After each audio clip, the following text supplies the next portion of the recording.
Thank you for joining us today on the Project Management Nation. Today we're going to do something a little different.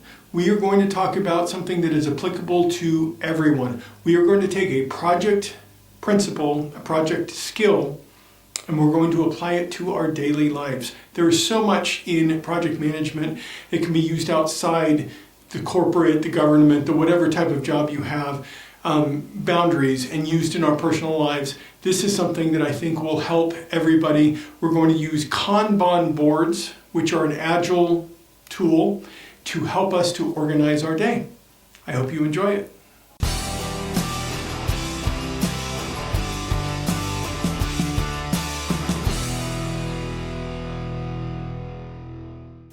All right, thank you for joining us today on the Project Management Nation. We're going to talk about Kanban boards, but we're not going to talk about how we can use Kanban boards in our professional life. We're going to talk about how we can use them in our personal lives.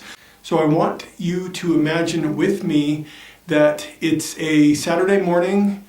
You've got just a couple days until you go back to work, and you've got a lot of things that you need to get done.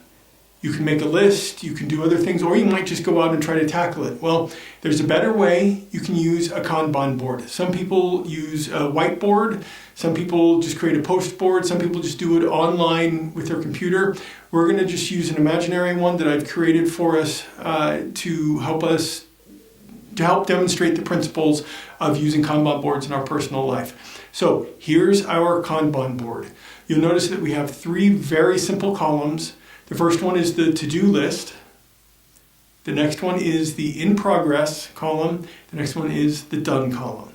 Now, in professional project and program management, there may be additional columns in there. There may be a column before done called verify, where you do your testing to make sure that the work that you did in the in progress side of things was done properly. There may be other ones too, depending on the types of methodologies you use. But for illustrative purposes and for what we need, 3 columns is perfect. So you'll notice that I've already pre-populated the to-do list. This is the list of all of the things that I've got to get done in my imaginary weekend. As soon as we start doing them, we'll start moving them over to in progress. So let's take a look at the first steps that we'll take. We're going to start by doing the activities that are going to take place outside the home. Right now we've got a dog who's very sick, so we're going to take it to the vet because that's the most important thing for us to do right now. So we take the dog to the vet and we get to move our sticker to in progress.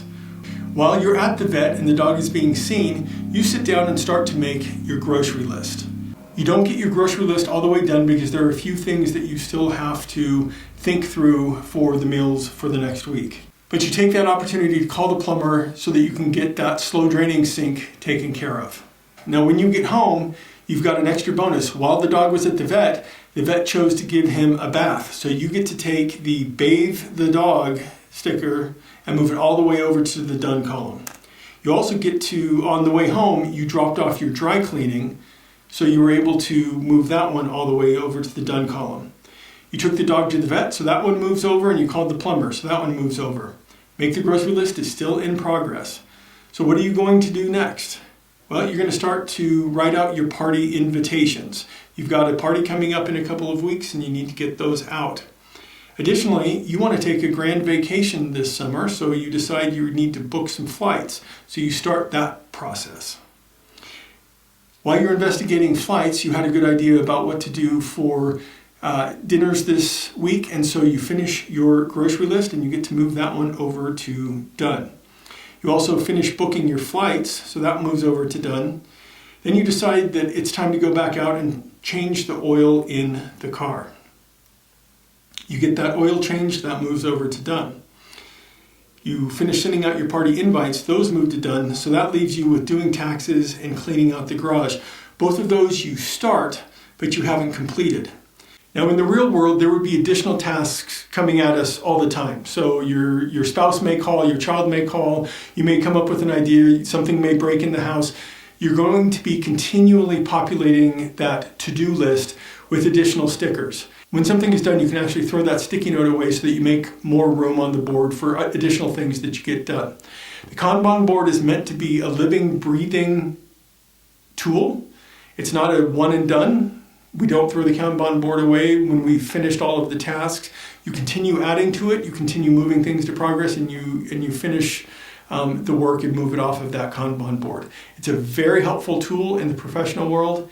It's also a very helpful tool for organizing our personal lives. And I hope you will try it out yourself and prove that I'm right. Thank you for listening. All right, I hope that you enjoyed the content of that video and that it was useful for you. Please like and subscribe. Also, please put in the comments any comments you have, any thoughts, expand the ideas that I presented. Also, if you've got ideas for other videos, please let me know. Right now, I'm going to take a second to do a shameless plug. A couple of years ago, I wrote a book. I was fortunate enough to have it picked up by a publisher. It's called The MBA Distilled for Project and Program Professionals. And it talks about the experience that I had getting my MBA while being a project and program manager. It covers all of the core MBA courses from corporate strategy to finance, accounting, economics, and it takes the learnings from the MBA program and applies it to our profession. I really enjoyed writing the book. I think there's a lot of great skills that we can apply to our profession in it. My favorite chapter, though, is the very last chapter. And if you are a project or program professional and you're thinking about getting your MBA, you're going to want to read that chapter. It will help you to decide. I believe in the power of the MBA and that it can be a real career booster, but not for everybody. And I talk through all of my logic as to why. Thank you. I hope you enjoyed the video.